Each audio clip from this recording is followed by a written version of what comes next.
Welcome to Nerds Geeks in the Kitchen Sink. It's a podcast that's like hanging out at the video I'm store. too tired to interrupt you. Yeah, You know, already the energy today. I Something's know, going right? on, but we're still gonna do this, and by Okay, the end, we're gonna be even better friends. absolutely. I guess. I don't know. Hey, my name's DK. I'm Chris, your other host. Prove if you feel like it. There you go. Okay, you It's get just it. some advice for you. Right. Hi everyone. It's been a couple of weeks. It has. We've been busy. Chris has been all over the dang United States of America. Yeah, yeah. I've had a birthday, and I just feel Actually, like I've we've been. technically both Oh had yeah, you did birthdays. too. Yeah, the day Yeah. before. Yeah. Yep. It's just been a wild couple of weeks. Speaking of which, I'll just get it out of the way.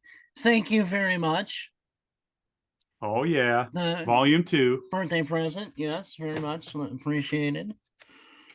So I also, well, I don't have yours in here, but you provided me with an excellent strongman figure. Strong guy, sorry, strong guy. strong guy. Strong guy from the 90s X-Men. What was that line called? I don't remember, but anyway, Yeah, you know the one. If you're listening to this, you know the one.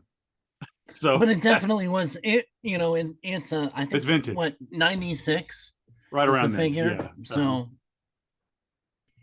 much yeah, appreciated. but it is definitely it's the same one I had as a child that I broke. Yep. So yep. it's cool to see him in one piece. On my travels, I visited a couple of shops and found it. So Yeah, I thought it was pretty apropos for you to. yes, I very much enjoy. So thank you. Well, this kind of leads me into another thing that I got for my birthday that I've been reading. I got together with Bones from the 5 Day Rentals podcast. He came to my little kid together. You were out of town. Awesome. You were Yes, invited. I know I was. You were out of town. I was in Baton Rouge, Louisiana at the time. Baton Rouge. Mm-hmm. And so Bones provided me with some very interesting graphic novels, and it's the first 3 of these. The Department of Truth. Yeah. This is volume 1. He gave me the first 3, like I said. I've read this one, and I'm halfway through the second one.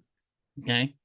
I really wasn't sure. I had read a little bit about what it was before, like I knew what it was, but I really hadn't looked into it too much. Right. It is an interesting concept that at first, so like when I first read what the concept was, like when I first, like it's in the first few pages of the book, it tells you. Yeah. I was kind of like, is that what it is? Like, is that this whole thing? But then as it goes, it gets more and more obvious that it's not just this one thing. Right. And that there is this side narrative that's really interesting with the main character. And that it is somehow making a statement about, I think it would be easy to look at it because it is a little bit political, probably. Right. But maybe less political and more just politics. Like, I don't know if that makes sense. It doesn't seem to be like choosing a side or anything. It's like, hey, here's some things from political history. Right. Here's some added context that we've made up to make you think a little bit. Right. So it's almost like adding a little extra nefarious intent behind politics. Well, some of it is, and some of it isn't. Yeah, right. The whole point, I'll just tell you this brief thing, because this is in the first few pages of the book, right? Right. The concept is that if enough people believe in a conspiracy theory or even in a thing, that makes it real. It makes it real. So the main character is flown in a plane to the edge of the world because guess what? Enough people believe it's flat now. And so they've found the edge. And so what this Department of Truth is that they try to correct these strange conspiracy theories. Basically, right. It's all about conspiracy theories. So it's not just political things, but it's also kind of like an X-File-ish. Yeah. It's a lot like the X-Files. It even like there's a smoking man, and there's the head of the department is a very famous figure from history who you'll definitely recognize when you read it, and so I'm not like I'm not huge into like political or like governmental history or whatever, right. It's fine. So at first I was like, I don't know if I'm gonna like really, like when I really got into it, I was like, if this is all it is, I don't know if I'm going to love it. But I'm telling you, like as I went, it gets better and better, and it would be a great TV show. Yeah. It would be a It's very good TV show. I know of it. I haven't read it all Hmm. at all, but it kind of reminds me if you combined X-Files with the single story from Sandman, what is that? The Dream of a Thousand, what was it? The Cats one, Yeah. yeah. I mean, think of the concept of that. Oh yeah, exactly. Oh yeah, you're right. It's exactly that. So, And I think one way you could put it is it's like Men in Black meets X Files, right. because they are this secretive government Well, I agency mean, that, isn't that kind of the same? Just one well, has cooler toys.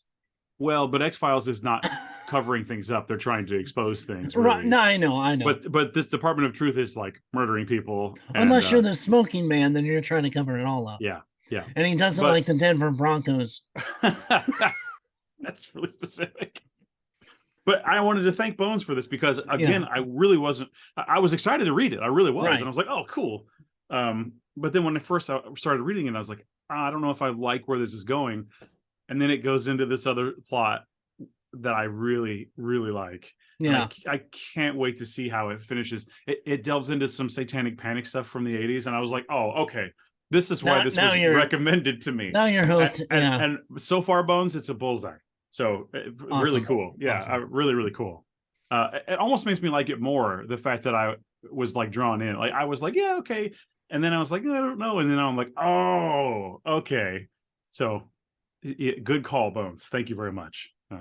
Really enjoying it so far. I'll give you an update as I finish them. Yeah. But I would definitely recommend at least the first one to see if you are into it or not.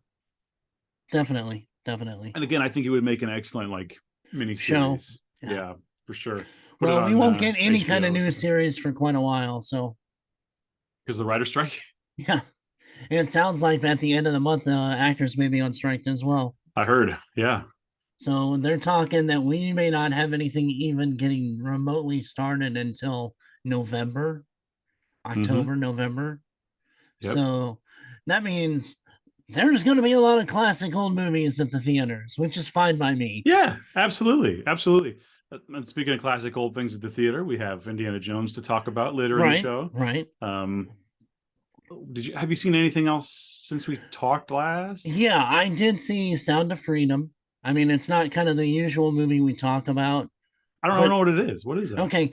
Basically it is a dramatization bio of a guy named Tim Ballard, who goes in. He used to work for Homeland Security, and his job would be to basically go in undercover and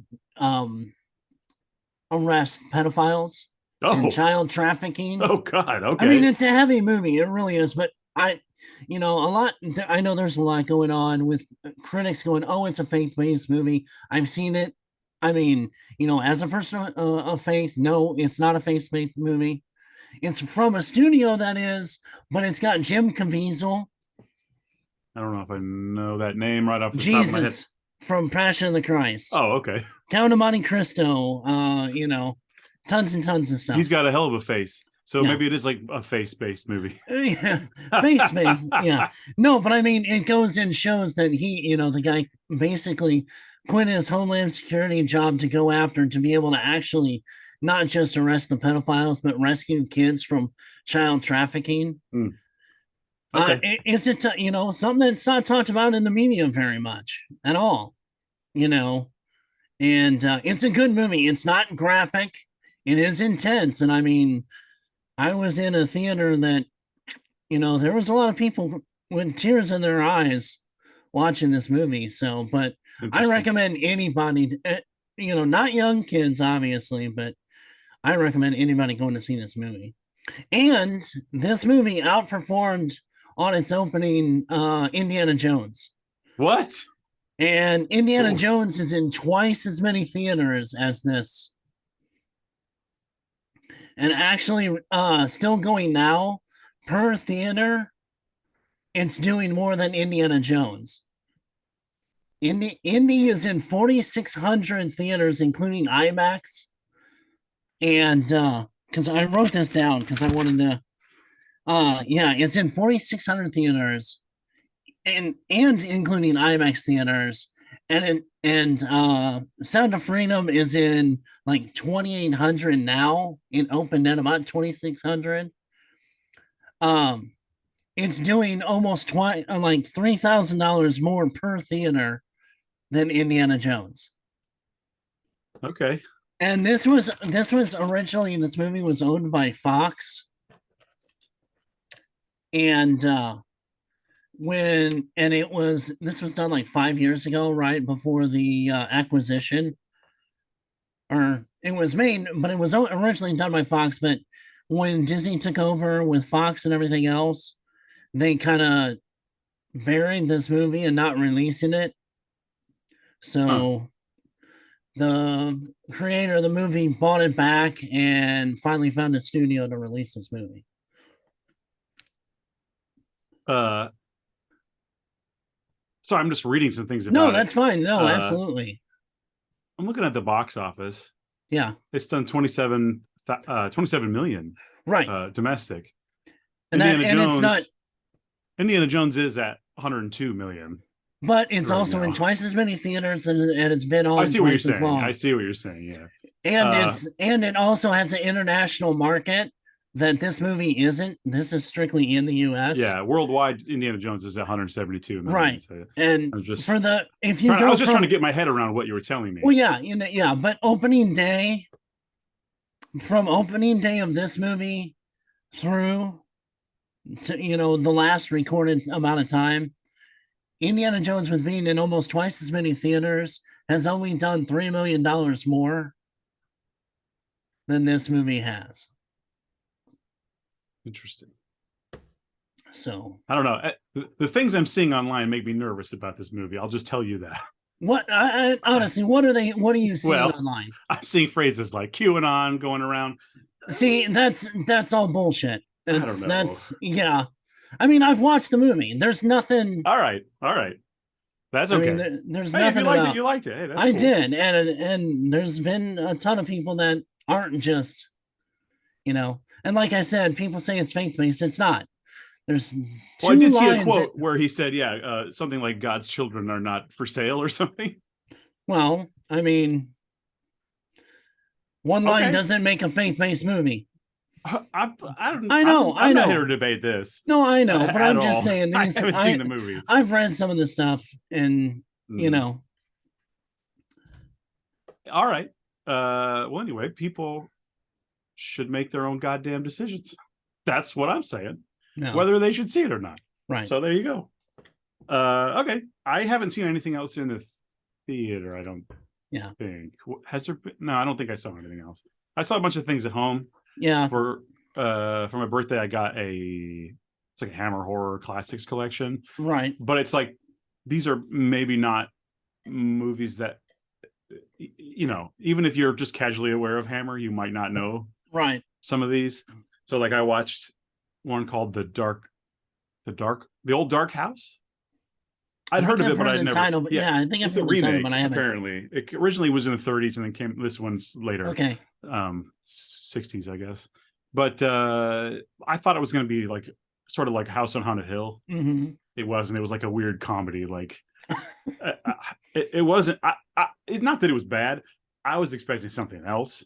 Mm-hmm. So I was expecting like a weird, like I was expecting like a gothic mystery in an old house. Was the original like an Abbott and Costello one or something?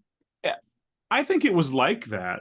I don't I know. mean, I'm not saying necessarily, but I mean that kind of. The original one was from 32. Yeah. And it was, let's see here. Oh, Boris Karloff is in it. Okay. I might like the original one more because the later one is a little. It's goofy, right? And I like goofy, but it just seems like it's a little almost too. It almost feels like it could be like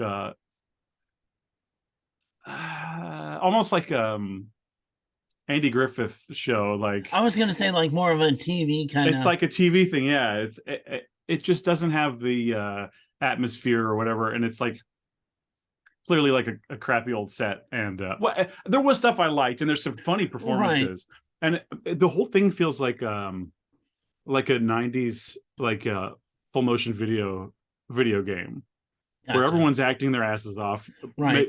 Like community theater style, and every character has like one thing.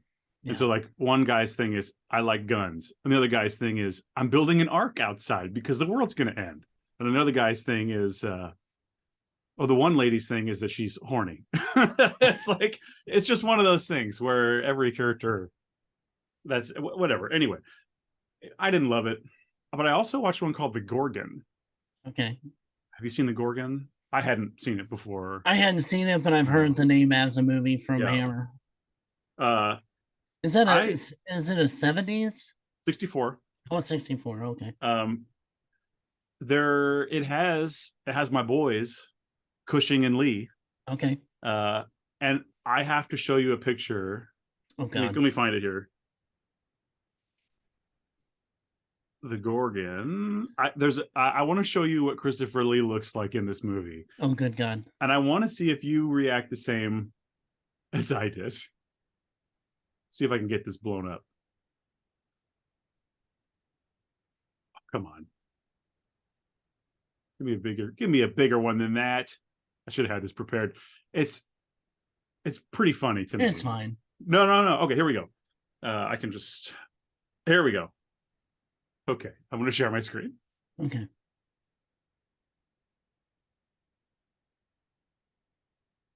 And here it is. That's what Christopher Lee looks like in this movie. Okay. Does he look like anybody specific to you? You might not be able to tell from this. Yeah. Hang on. He looks like Sam Elliott. Doesn't he? Yeah. He totally looks like Sam Elliott. Like one of the pictures over here on the side, the gray one, the black and white one. This one here? Yeah. Dude, it might as well be Sam Elliott. Let's get this remade with Sam Elliott in it. Yeah. So anyway, that alone was worth the price of admission. I really enjoyed that. But so like Peter Cushing, by the way, has like he has like the Wolverine, the shaved chin, but then the cool ass chops. The handlebars, yeah. So he looks cool. He's like kind of the bad guy, but kind of not. He's like an ambiguous. Anyway, there's been a bunch of murders, and people are turning up, and they've been turned into stone, full turned into stone. That's funny. Like my question was like, though there's been murders, they're bringing in these bodies, they're fully stone. How do you know it's not just a sculpture? There's no way to know. Like, there's literally no way to know. Did you see the bodies? No. When they show statues?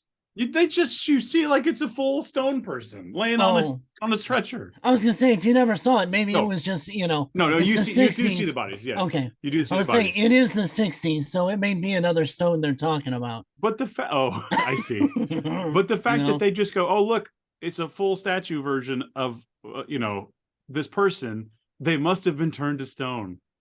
It doesn't make any sense. It's wild. But anyway, because in the 60s, we didn't have any kind of ability to make statues like that. Well, and this was also, I think it takes place, I think the year is supposed to be like 1910. Either way. Because 1910, we didn't have the ability to make statues. Yeah, exactly. I just there's one very obvious thing that I was like, what? Why did no one think of this? And the movie doesn't address it. I'm sure they could have found some simple line of dialogue. All they had to say was this person was missing and this statue looks exactly like this person in a horrifically twisted way. Yeah. Yeah. But no, this is there for sure. This is the body. It's fully stone now. Okay. Okay. But it turns out that there's a Gorgon lady and she's got Medusa hair and it's cool. Gotcha. Anyway, that was fine. I'm sure I've seen some other things, but I did rewatch Renfield. I didn't like it. I still didn't like it. I tried to give it a second chance. Thought I was missing something, and I like the well, cage scenes. I I like. was just saying that he's the only thing really I appreciate in that movie. Yep. Honestly, I love all the throwback. Hey, let's recreate the scenes from OG Dracula. I would have loved yeah, a movie that was just that. If they just shot for shot yeah. remade Dracula, but let him do all the Dracula, that would have been really fun. But Well, we're getting a good remake of a Dracula movie coming soon, so I'll be the Voyage of the Demeter, right? Is that what you're talking about? no Nosferatu. Oh, that one. Yeah, Yes, yeah. the That's William Dafoe. yeah. Next year, right? Yeah, It's cool that it's finally happening. yeah. So, and Is he playing Shrek? yeah, I Oh, think that's so. interesting. Interesting. I'm I pretty mean, sure that's this won't be his first time. no.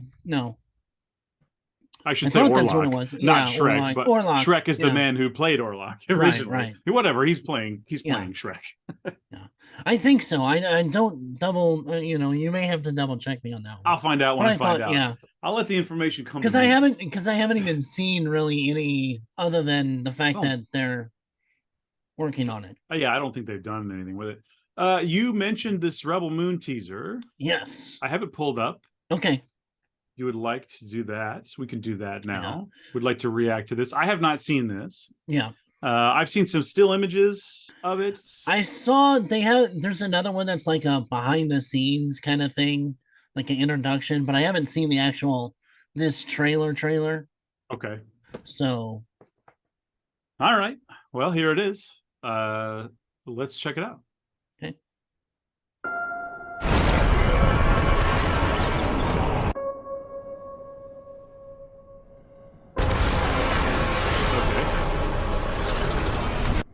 To me, it looks like a little like Halo.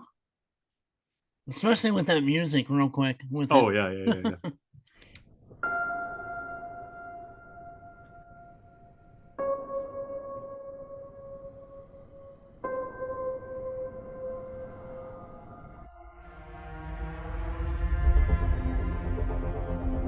Oh, I like that synth.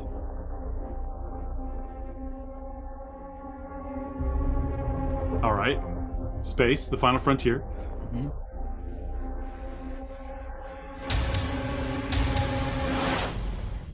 Is that the I like the design of the ship. is that the Mandalorian ship? It's pretty rough if that's a...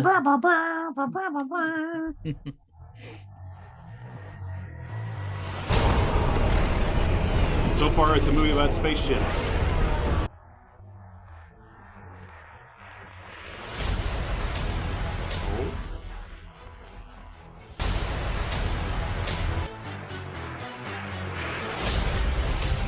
Okay. For all that you love, show them no That's the guy that doesn't know who Star-Lord is. Yeah. mercy. And King Arthur. King Arthur? Yeah. Yeah. Him. Yeah.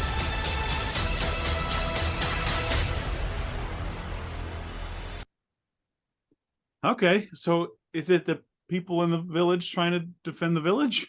No, this is actually Oh, there's more to the teaser. Yeah. Hang on, sorry. It's okay.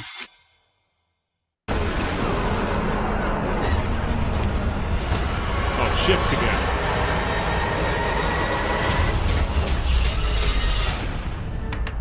Why would it want me to see that? It's weird. Okay. Yeah. This is a almost Snyder's homage to Lucas's Star Wars to a degree. Okay. So I know there's not much. The behind the scenes thing that I saw showed a little bit more of stuff going on. It doesn't just take place on that moon, quote unquote moon Okay. farm, I actually saw it today, and I'm kind of impressed with this because honestly, this George had it in his head. He didn't write it down. And you know me, I am not a Snyder stan by any stretch of the imagination, Sure. but he wrote a 450 page Rebel Moon, technically like Bible. Mm-hmm. detailing all kinds of lore and backstory to, I guess there's an evil Imperium. You can't use Empire, An so empire of yeah. sorts. And they're led by an emperor. Right. And But his buddy is I mean, Dark but let's be Father. honest. Let's go Dune, John Carter. I mean, any. I'd rather not go John Carter, Almost. if you don't mind. No, the books, not the movie. I still don't really care. Have you read the books? I've seen some of the comics. It's like he goes to Mars, and then there's a lady with a bunch of boobs and arms. There's at least a lot of arms. Yeah. It's the written story is a lot better. Okay, anyway, I believe you. I haven't read it. Anyway, he's set like, the stories that he's written out in the history of it. He's done like way before and way after, because this is going to be a 2-movie thing, and I guess they're like 2.5 hours long each. Okay. So it'll be on Netflix. Do we know when? Do we have a date? Did it say that? It's not until next year. Next year. Yeah. But I don't know. Everything that I've seen is, and all the things that I've heard about it, it's almost the Star Wars we should have got for the sequels. I didn't get any like I didn't feel anything from that teaser at all. Well, as I said, there's not much. It just sense like an intensity kind of thing. There wasn't hardly anything on that. Yeah. Okay. Well, no, I mean, I'm definitely gonna watch it. So we'll definitely cover it. I'm interested in anything we can get our hands on like that. Yeah. So perfect. It's well within the wheelhouse. Yeah. So we'll check it out. So it looks kind of interesting. And I just thought it was interesting, because even George didn't do that for the original, Star Wars, A New Hope. He had it in his head, but he never wrote it down and had all the backstory and all like years before and years after his initial thing. So that was kind of interesting. And maybe kind of laying the groundwork, if it is successful, that, nobody can say, well, we don't have any kind of, stories to go off of. Oh, I see. Yeah. Uh-huh. Okay. You want to talk about Kathleen Kennedy for a while? Not yet. Not later. Or later. Yeah, okay. yeah. The only other thing that I did, I don't know. Have you watched any of the Superman and Lois? Yes, we watched. Wait, hang on. The anime? No. Oh, we watched the anime yesterday. The CW. No. It's actually really good. I've had one person tell me that it's great. Now I'm not going to go great. I'm not going to go great, but of what they've put out lately, is it better than Lois and Clark? Yes. Wow. Okay. But it's hard to beat the Dean Cain factor. I mean, there's one, and I think I may have talked about this before. There's one episode that he is just being a dad. Mm-hmm. And there's this guy who's a drug dealer and bad guy in town, like beats his son up and steals his car. And Clark finds out about it. And he beats up Clark's son? Yeah. Is he not a super person? Mm-mm. Not yet? One of them. One of them's not. Is it one is and one isn't? Kind of, yeah. Okay. So he beats him up, steals his car. Well, Clark goes to confront him as a dad, not as Superman. Super dad. And I mean, he really doesn't even do more than, like, I would go to somebody and beat the shit out of him to, the guy tries to hit him and he like pushes him, and kind of like the Man of Steel. Remember the truck driver? Oh, yeah. Man of Steel. Does he just grab his hand? Well, no. He grabs him basically by his hand and grabs him by the back of the shirt and slams him on the counter. And basically tells him, if I ever catch you doing anything to anybody in town again, I'm coming back and I'm not going to be as nice. All right. So, I mean, the show actually gets you more interested in Clark than necessarily Superman. Okay. And unlike Smallville, which I love that series, even some of the goofy Sure. special effects and stuff in Sure. it. It was fun. I But watched the first yeah, handful of seasons for sure. yeah, I've got them all on DVD. Smallville. Smallville. Smallville. Yeah. But anyway, this is, it when Superman is Superman, it's hard to do stories of just, Clark to get you more interested in actually having like an emotional connection kind of to the character. Hmm. But anyway, the last episode of this season introduced Doomsday. Does the show have a lot of action? Yeah, it does. It does. Okay. And is it action okay, or is it? Yeah, I mean, especially for a CW, it's not bad at all. I mean, it's Okay. not real cheesy. Think of Arrow, like the first couple of seasons, Okay. action wise. Okay, the action was fine. Yeah. Okay. Yeah, no, I meant action wise. Okay. But anyway, they introduced Doomsday in a Are they gonna kill little bit Superman? different way. See, they left it as a cliffhanger. Well, he's not dead. He's gonna come back. No, but I mean, no, but he hasn't gone toe to toe with Doomsday yet. Okay. That would be the opening of the next season. Okay. But Is it confirmed that we'll get it? There'll be another season? Yeah. Yeah. But it makes it kind of interesting, and I think what Snyder missed, this show really did, because it's like the potential aftermath. See, in my opinion, as Doomsday as a villain is more of a plot point than per se a character. I fully agree. And in the comic, especially, Yeah, there's not much to him. He there's wakes not much up to it. Yeah. and does destroy things, and then Right.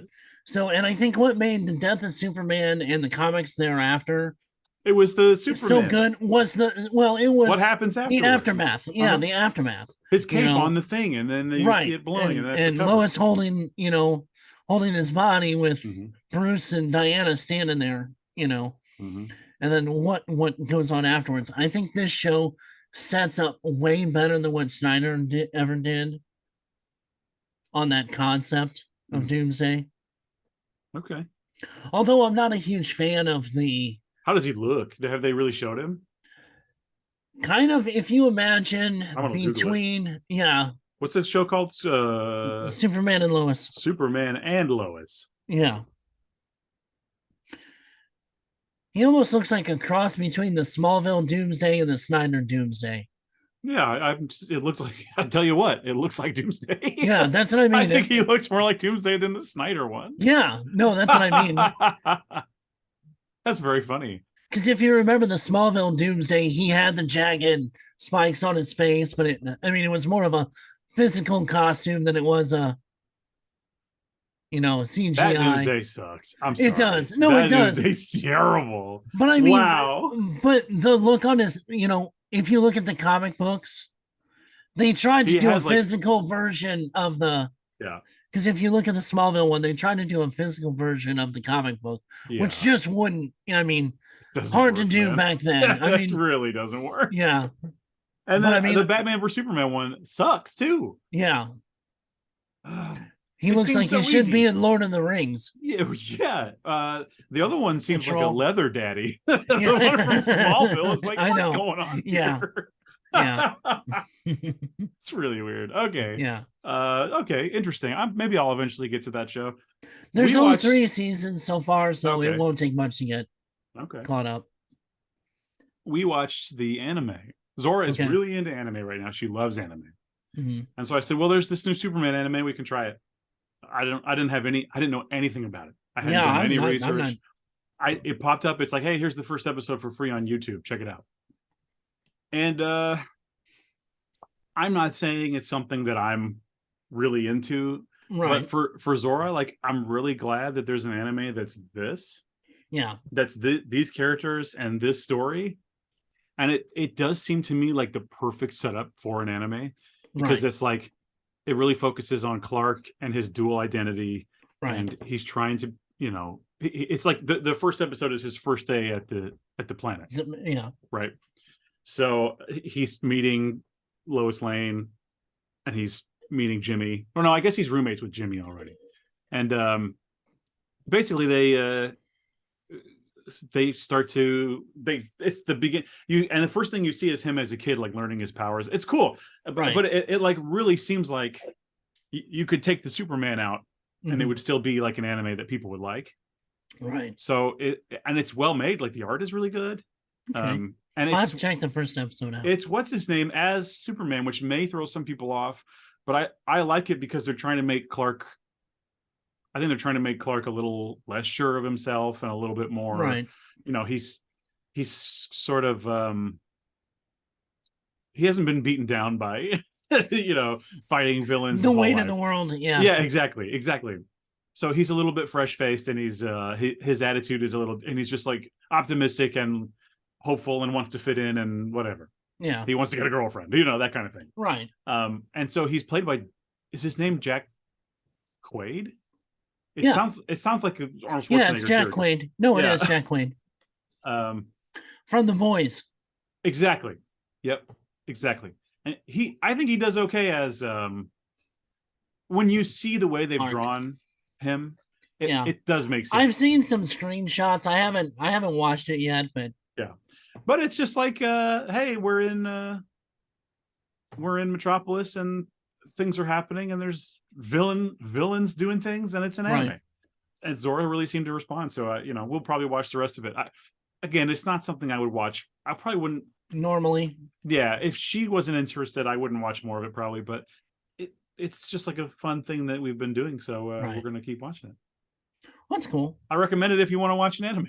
What is it on after that first episode? HBO. Oh, okay. Yep. 2 episodes are out currently, and it's like a 2-parter. Okay. But we liked it, and it does do a lot of those, like it has some of those cutesy anime things that, Right. like when I was watching anime back in the day, I was like, oh, I hate those things. But now I'm just kind of like, oh, that's fun because like this isn't like an intense story. Like some cutesy stuff fits in here. Right. Whatever. So you may like it, you may not, but we had fun. Okay. That's cool. Yeah. Cool. I don't think I've watched or read anything else that needs to be discussed before we get to Indy. Although So you if did tell me you finally finished Midnight Suns. I did finish Marvel's Midnight Suns. Yeah. It was a bit of a, like I was at the end.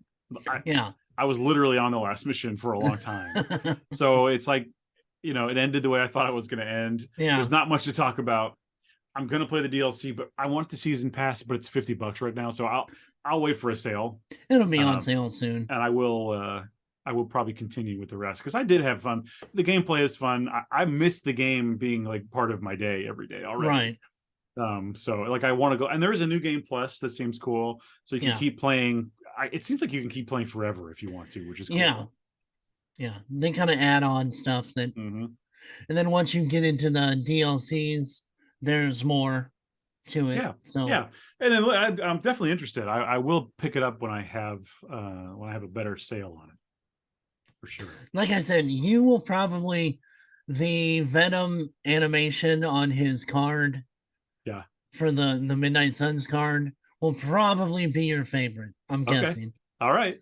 So I can't wait to see it. Once you get it, you'll have to report back to me. I can't wait to see it. So, well, do we want to get into? Question. Sure. Real quick. At the end of the game, yes. The characters that it gives you, are those the characters that you have the best relationships with? Yes. Or are those preset? Oh, okay. Nope, so those are the best ones you have the best relationships with. Okay. It made sense because I was like, oh, I'm so glad it gave me these guys. But then I was like, hang on, did the game know I wanted these guys? I think the game knew I wanted these guys. Yeah. Okay. Yep. The ones you use that have the best relationship and use the most is what they give you. Awesome. I think I had like Ilyana, Captain America, Wolverine, and who else? I can't remember who the other. Maybe Ghost Rider. Okay. It gave me Magic for some reason, who I never really use. I mean, not Magic. What's the other girl's name? I can't believe I'm blanking on her name. Oh, Nico. Nico. It gave me Nico, which I rarely took her, so I'm not really sure why it gave me her. But then it gave me Cap and Blade, and Spider-Man. So, you know, it worked well for the enemies I was fighting. Right. All right. Okay. You ready to do this Indiana Jones thing? As I'll ever be. All right. Well, from here on out, it is Indiana Jones spoiler territory, the Yep. Dial of Destiny. I'm just gonna come right out and say, like, I didn't love it. This is okay. I hated it. I didn't hate it. I did. I didn't I think we're really missing the Spielberg touch. Like I'm not sitting here like going, oh, I wish I could find something good to say. I have some good things to say about it. But I feel like it's right out of the gate the weakest. It's like, I don't know. We've already got he's already aging, and it's like kind of a bummer. Some of the things they do to him. It's like I don't want to see Indy having such a hard time. At this point, in my opinion, there's only 3 Indiana Jones movies, and it ended with him riding off into the sunset. That's the best ending for sure. Although him getting married at the end of Crystal Skull is pretty good. It was just a not a great movie. It was a nice ending, yes, but it was just not great. I really, really liked, and I mean really liked, the first 25 minutes or so. I loved that stuff. And the CG is a little wonky, but it's fun. Right. I can deal with it. I like Indiana Jones in a castle full of Nazis, having to fight Nazis and do a chase and a train and a motorcycle and all those fun things. I really think we're missing the Spielberg touch. It doesn't have the magical fun. It's missing the magical fun of the first 3, and even a lot of Crystal Skull. I really think even Crystal Skull is a better movie. I think even though as ridiculous as it was, the Crystal Skull, up to the point that he even like got out of the refrigerator. I don't mind the fridge thing. No, I said as ridiculous as it is, I didn't mind it. But I'm saying the movie wise, after that, it was mediocre to me. That's why I liked the beginning in ranking too. Well, yeah. No, but I liked, the beginning in the warehouse with the Russians. I love that stuff. I love that part and all that. The very Spielberg opening with the people in the cars and the it's got this vibe. It's hard to explain, but there's like a magical fun aspect to it. I mean, let's be honest, it had a little bit of that American graffiti. Yes. Beginning with that car race. Absolutely. Yep. But the new one didn't have a whole lot of that. I thought the first maybe 20, 25 minutes, as much as the CGI was better in this one, it was just more, you can see it more, with the de-aging and stuff. Sure. I think it was a bigger drop off from that first 20 minutes in this one than in Crystal Skull. I see what you mean. Because I don't mind the de-aging. In fact, I'm in support of the de-aging. I like that stuff. And I'm the first person to forgive. Oh, look, it doesn't look perfect, but we tried to instead of recasting someone who no, and that's what I'm saying. Even though I'm just saying, compared to the rest of the movie, that little bit you can tell I didn't mind it. The action was pretty decent in that first 20 minutes of this one. Yeah, so I was okay with it. The first third of it or whatever. Yeah. I'll tell you something I really did not like. And this might surprise some. No, I think she's okay. She's horrible. I can't. She's more unlikable than Brie Larson. I don't feel that at all. Really? I do. Yeah. I cannot. I don't know. And if she is supposed to take over the Lara Croft franchise, pretty much yet another franchise that's going to get shit canned. Has that been said? That's the big thing, that she's in talks to be in charge of the Lara Croft. In charge of or star in? Well, it's a combination of both, possibly. That seems more interesting to me than Angelina Jolie. No, God, no. Really? No. Okay. That's not Lara Croft. Lara Croft is pixels. And actually, I mean, I don't know. There's not much of a character to Lara Croft. Are you serious?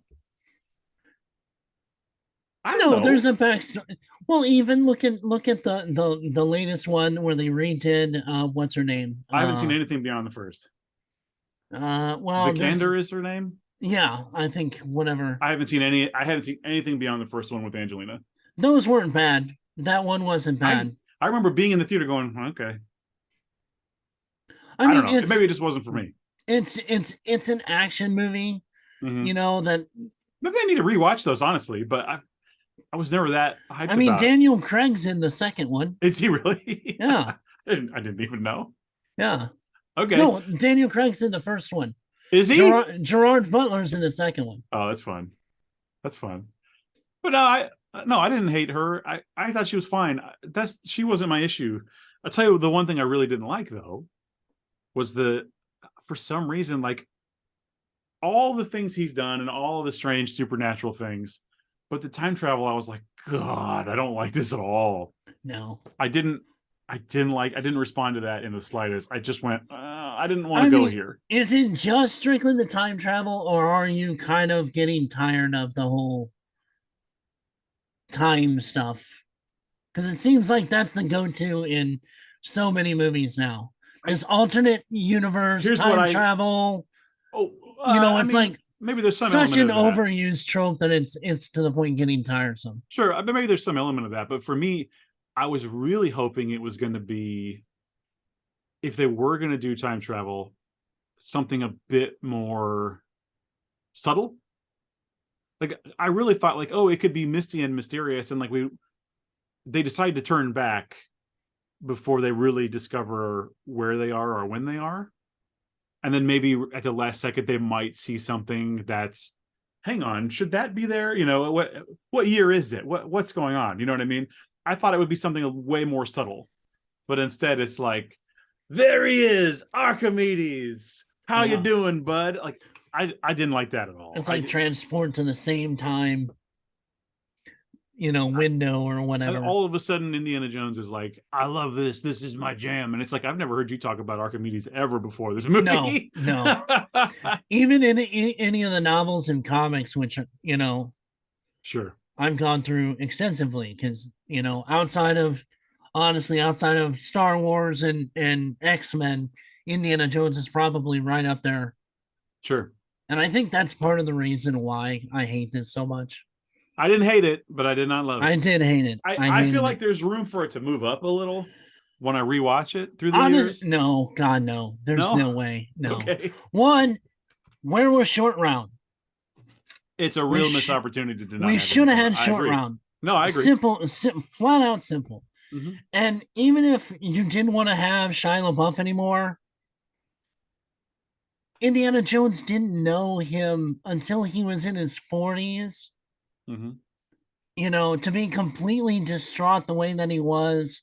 Well, I think it's because he finally forms a family at the end of Crystal Skull, and they've been through all this stuff together, and they're probably become quite close after Crystal Skull. And then to lose him like that within the next 10 years is really tough. So I see why that, and actually, but all the loss that Indy's had and the tragedies he's gone through and the things that he's seen, do you really think this would be the one thing that would make him become basically a loser alcoholic? But it's the combo. It's the divorce, and it's the separation, and it's the loss. It's all that stuff. It's not just that. But I mean, yeah, of course that would be enough. Absolutely. Yeah, I buy that completely.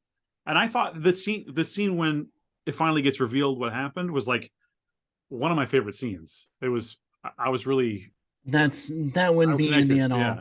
That wouldn't be Indy at all. Because Indy, if anything, would compartmentalize that. Like I said, knowing the stories and stuff, it's just, he might be more sentimental in his older age. I don't know. I'm not saying I know, you're but I'm totally wrong. just, I'm just saying I buy it. Well, I mean, this is just there's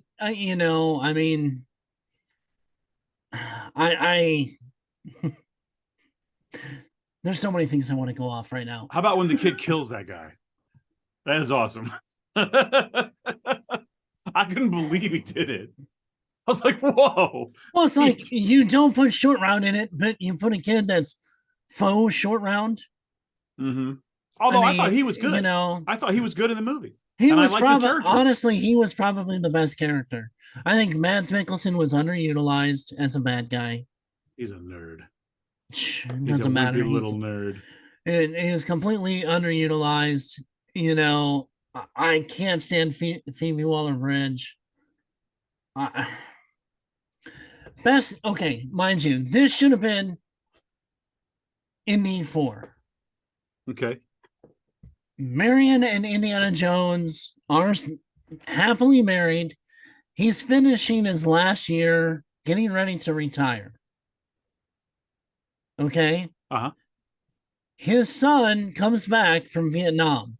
Now, mind you, honestly, I was never a fan of Shia LaBeouf being Mutt, but we can recast that. Let's put Chris Pratt, who actually looks like an adventurer. No, Oh, no, yeah. no, no, no. Listen, hold on. No, listen to no. me. Listen to me. I don't want it. Listen to me. Take your personal feelings from him out of it. Okay. He comes back from Vietnam. Okay. He comes back as Chris Pratt. Well, yeah. Okay. Let's right. just, I mean, hey, war changes the man. I mean, really. How many times have we had that? Have something come back as a completely different person. Go on. You know, he struggles with what he dealt with in the war, and you know, he reconnects with Marion and Indy while Indy's working. So Indiana Jones gets him a job at the university being like a security guard. Okay. Mm-hmm. And you know, one night he sees like some lights in like the antiquities room. Okay, so he goes to investigate and goes to confront the guy, and the guy's like ski mask, hood, whatever, looking for something. And he goes to like grab him to stop him, and the guy kicks him in the nards. Okay. And as he goes down, as he goes down, he pulls off his mask, and it's Short Round. Okay. And he says that he needs to find an artifact that he knows that he sent Mutt's father. So he's looking for this thing because his father, his adopted father, Short Round's adopted father, is missing. And he got sent a letter that he has to get this piece from whoever abducted his dad.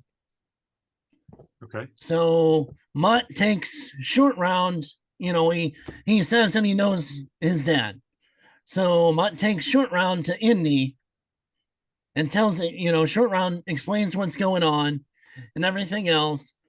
And Indy's like, I'm too old. I can't, you know, I'm to the point that I can't do this. And so Chris Pratt is like, well, Mutt, I'll just keep using Mutt since Thank you. Anti. He's not my favorite. Anyway, he goes, well, I'll go. It's like, you know, as much as I need something else, you know, I need more than just being a security guard. So Marion goes to Indy in a you know, intimate moment and tells him, look, we just got our son back. We can't let him go do this alone. One last time. I know it's in your, you know, I know you're fighting against not going this one last time. Well, they end up, you know, following all the typical Indy maps and, you know, thing. And they're in Southeast Asia. And they get to the point where they're supposed to meet up and find, and, you know, obvious fight scenes ensue in between. And they find Short Round's dad, that in turns is Jackie Chan. His adopted father. All right. Well, he was another, you know, archaeologist from China. I've seen Project A. Okay. Anyway, they find they combine the two halves because he had it hidden, even though he was abducted. So they go Is to this still the Dial of Destiny? No. Oh, okay. No. Anyway, and it's set a little bit earlier and not necessarily in the 60s. I would say in the 50s. Well, the thing is with Harrison Ford's age. It almost has to be. Yeah. Well, anyway, you can still have it in the 60s. But anyway, there's still the factions of Nazis trying to, behind the scenes, go, Anyway, when they combine it, it leads them to the lost city of Atlantis. That was in one of the games, I think. Didn't he It go to was, Atlantis? It was in a one of whole the games? novel. It was a novel. Oh, it was a in the novel games. too? Okay. Yeah. Anyway, at this point, they're being tracked the whole time, and chases and the whole typical indie stuff. Well, they finally steal a sub and get down there, and even in Atlantis, the whole time Harrison Ford's like, this goes against everything that I've known. Atlantis was always just fairy tale. Oh, it's definitely the right kind of thing for Indy to be involved in, for sure. Anyway, they get there, and there's some chambers that are actually still sealed off. And there's a Knights Templar in there. No, and he's like, "You want a drink?" Even with yeah. But anyway, with their civilization, they still died. There's like a chamber room with a bunch of skeletons and all this technology and everything else. Well, the Nazis follow behind them in one of their big subs, and between it being unstable or whatever, they take and battle to get out and try to because they wanted this to survive. Well, they end up getting out, battle, basically barely get away, while the city of Atlantis sinks to whatever crater below and crumble, just escaping, and the Nazis going down with the city to to the point of a submarine implosion. I see. And our heroes just get away, and then we cut back to being back at the university, to Indy's house. Jackie Chan getting ready to head back. Indy finally getting the final itch scratched for that adventure. And Short Round and Mutt talk about what they can do to continue. That there's other, they found, let's say they found a book in Atlantis that had all these other places around the world. Mm-hmm. And they want to continue. So Short Round is the archaeologist, Mutt is the sidekick, and we can have 4 other movies if they're done right after that. Indy lives happily ever after and gets to retire comfortably, and the story per se can continue. Okay, you put a lot of thought into that. Yep. And that would have been a million times better than what we got. Well, why didn't you tell anyone this beforehand? Because no one will listen. They all want to put their bullshit. Kathleen Kennedy wants to self-insert her damn self in every freaking thing. So this would have never happened. Well, I thought it was okay. I didn't love it. Not my favorite in the franchise. Just think of it this way, and what makes me the most angriest kind of about this is the shit we got to be basically Harrison Ford's last solo action adventure movie. And what makes me even worse is this could be John Williams' last scored movie ever. I thought his score was good. I'm not saying that, but I mean, this is what his career ends on. A flop of a movie. I don't know. It didn't feel like a flop to me. It just wasn't my jam. I don't know. Yeah. I can't sit here and say, "Oh, it was terrible." It wasn't terrible. I can. Okay. I didn't feel that way. You're more forgiving than I am when it comes to especially with franchises. Sure. I mean, I'm fine with taking it franchise in another direction as long as it has the same heart. And this had no heart whatsoever. This was Tin Man, Indy. I agree that it didn't quite I just didn't quite. I really think that maybe the missing aspect was Spielberg. I don't know, And I'm but honestly disappointed that this was a James Mangold movie. I mean, the visuals and some of the, the shots and stuff, I can tell. I mean, they're good, but the movie itself, I thought there was plenty to enjoy in there. I just didn't love the whole overall thing, and I didn't really love the resolution. Uh, I will watch it again. I don't know. I'm not going to sit here and say, oh, it was the best, but I would rather have it than not have it, for sure. But I will probably watch this about as much as I've watched Crystal Skull. But Crystal Skull's really grown on me. Although I will say that I was a person who liked it from the beginning. Yeah, I was unsure about the whole, interdimensional beings thing, but that even seems. I mean, comparing to this one. Well, even when you compare it to like the arc opening up and there's whatever, all that stuff, it's all whatever. But this one, for some reason, time travel was the thing that made me go, oh, it's so weird. Well, and like I said, I think that honestly, subconsciously, that's probably part of that. The fact they're using time travel and alternate universe things so much in movies now, it's just. Mm-hmm. I did hear a theory. It's lazy writing, and it did occur to me while I was watching it that somehow that may have been imagined. He was shot and maybe passes out, and so whether or not they really go back in time. Then he wakes up and says, "Why did you?" He was ready to die, basically. Why did you save me? The JR theory. Oh, right, exactly. Yes. Come on. I'm just saying. No, I know. I'm just saying it's. I don't think the movie is going there, but no. I'm saying you could maybe think of it that way if you wanted to. But no, I mean, no, I'm not sitting here saying it's the best. In fact, I think it's the worst. But there were things in there that I really liked. There was some stuff in there that it was good. Like I said, I couldn't stand if we had a whole entire movie of de-aged Indy the way the first 20 minutes was, I'd have been fine with it. If they could have, and that's another thing. Like I thought we were going to go back. For some reason, I thought maybe we would be going back to that timeline to when during World War II, but it doesn't happen.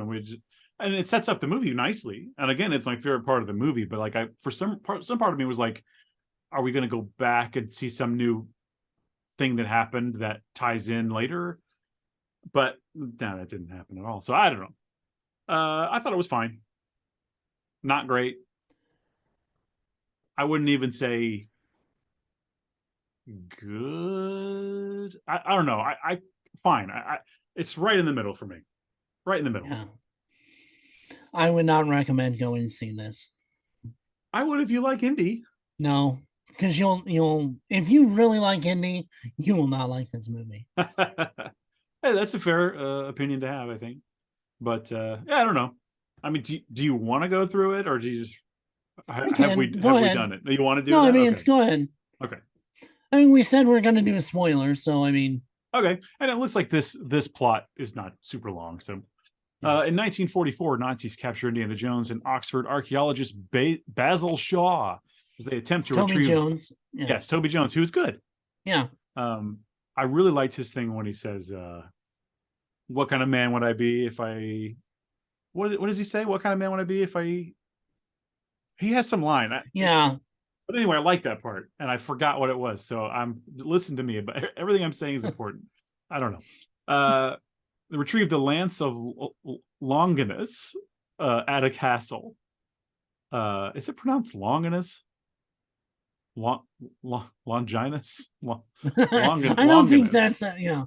I don't know. We'll go with Longinus. At a castle in the French Alps, astrophysicist Jürgen Voller informs his superiors that this lance is fake, but he found half of Archimedes' dial, the Antikythera mechanism built by the ancient Syracusan mathematician Archimedes that reveals fissures in time, allowing for possible time travel.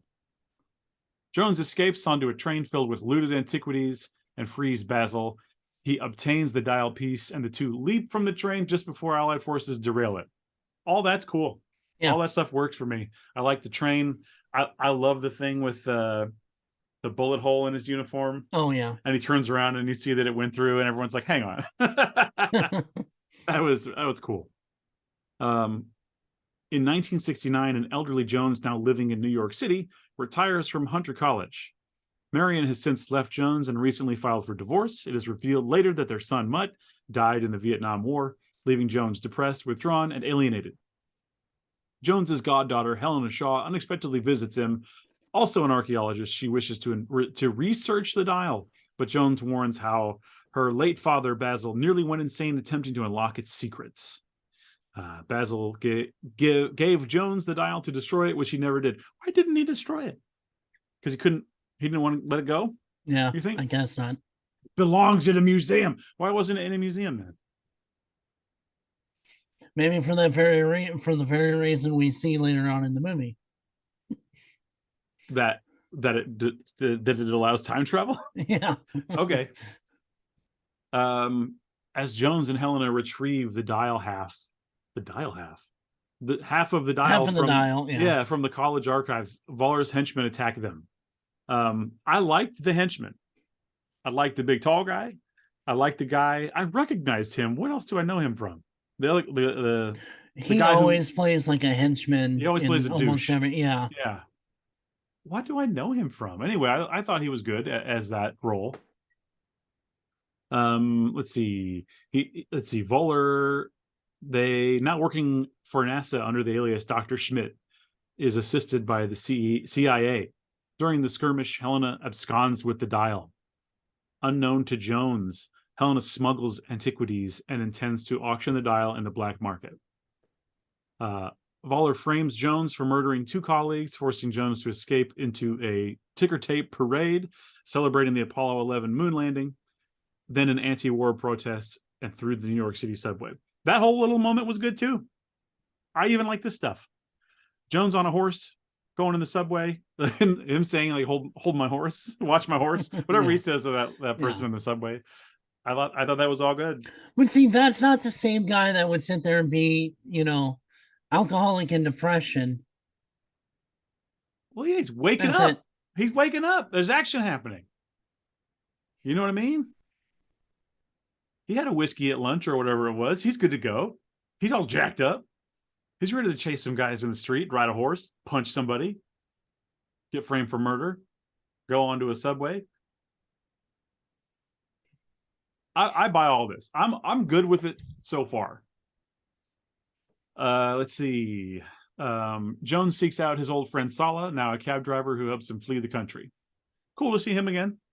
I like that he sang his little song, but it was like just more of a Easter egg. Like he's not in the room. You can hear him singing down far away, like down the hall. Yeah.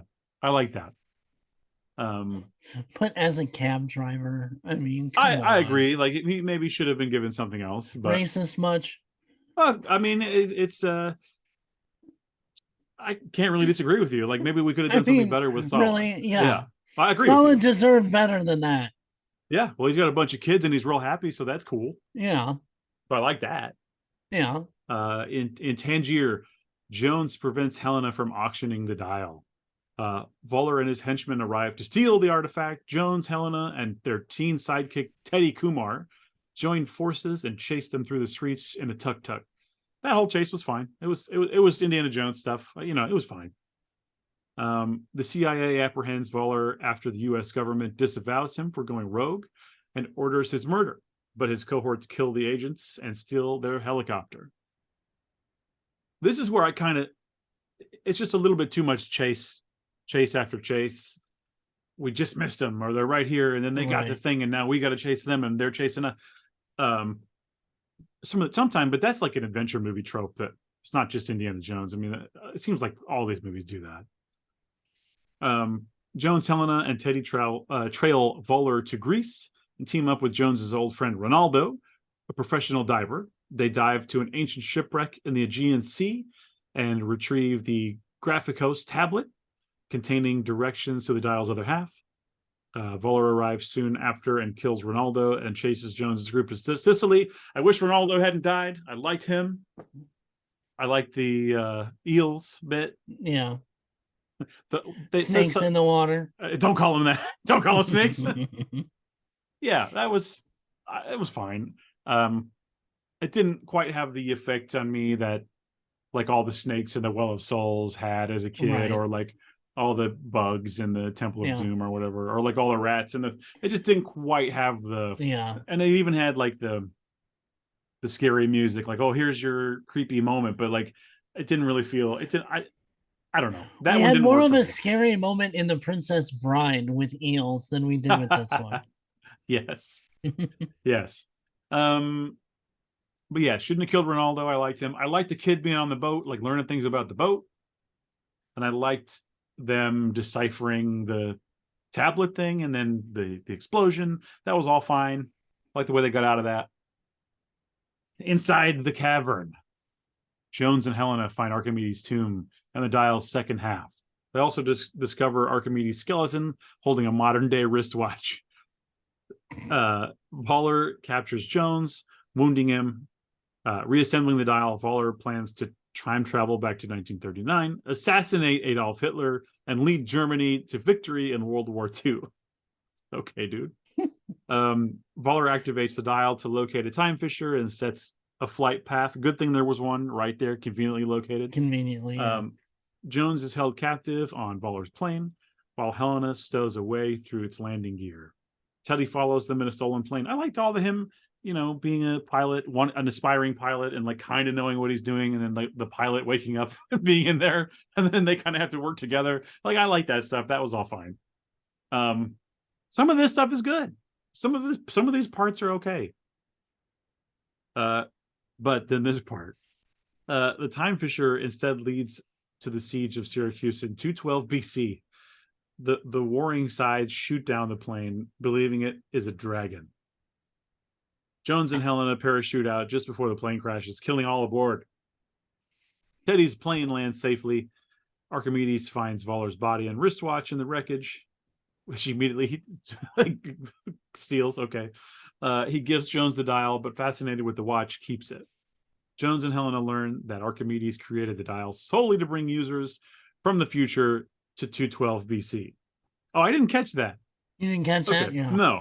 That's why I said just so this one point in time. It wasn't all over. It was just that one point in time. Okay.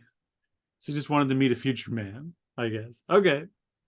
As the time fissures begin collapsing, Helena insists on leaving. Jones, who is wounded, wants to remain behind, feeling he has nothing. Oh, sorry. Oh, this part. Feeling he has nothing to return to. Fearing Jones will die or could alter history, Helena knocks him unconscious. I did like that she did that, because I was like, oh no, is it going to be another legacy character dying in a dumb way that we didn't need to see? I like that she knocked him out and brought him back to the future. Because girl boss. Because what? I said because girl boss. And he's taking shots from like one of the largest Nazis on the planet. In the movie, this man is 70 years old. Give him a break. He's 6. Yeah. A guy that could ride a horse like he did earlier is not going to go down from a shot from her. I certainly would. I'll tell you that. A recovering Jones awakens in his apartment and is reunited with Helena, Teddy, Sala, and Marion. Jones and Marion reconcile. That's it. The hat shot is fine. I like, that's Indiana Jones thing. It's not the best. I don't love this whole ending. But there's stuff in here that's fun. There's stuff in here that's fine. So I'm not here to like totally disagree with you, though. I didn't love it. It's whatever. I want to rewatch the first 20 minutes a lot. I like that part quite a bit.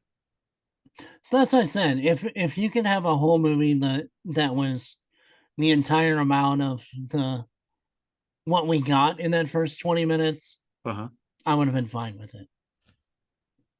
But everything after that, I could not stand. That's fair. That's fair. I didn't leave the theater disgusted. Zora had fun, so that was good. But I didn't. I don't feel the need to go see it again right now. I do want to watch it again, but let's give it some time. I mean, let's see. When was Crystal Skull out? 2007 or 8.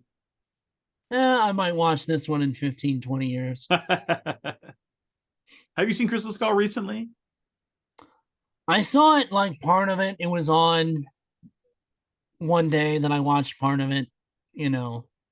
I'm gonna go up to bat for that movie. I mean, I still think it's number 4, and it is number 4 in the rankings, you know. But I'm not one of these that's like, there's only 3 Indiana Jones movies. I think Crystal Skull is fine. There's plenty of good stuff in there too. There's 3 really good Indiana Jones movies. There's only 3 really good Indiana I think there's Jones plenty movies. of good stuff. I would say that Crystal Skull is good as well. As a whole. But it is still my least favorite. It was until now. But I was going to say, I may have to come over and slap you if you said that. Given the context of the new one and the whole series now, I think we can accept Crystal Skull a little bit more. I think people should.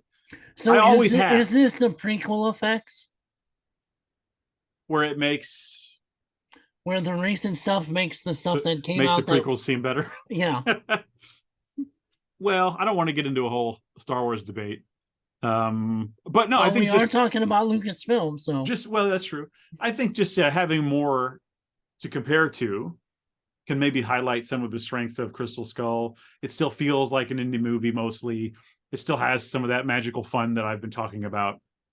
It's not so... I don't know.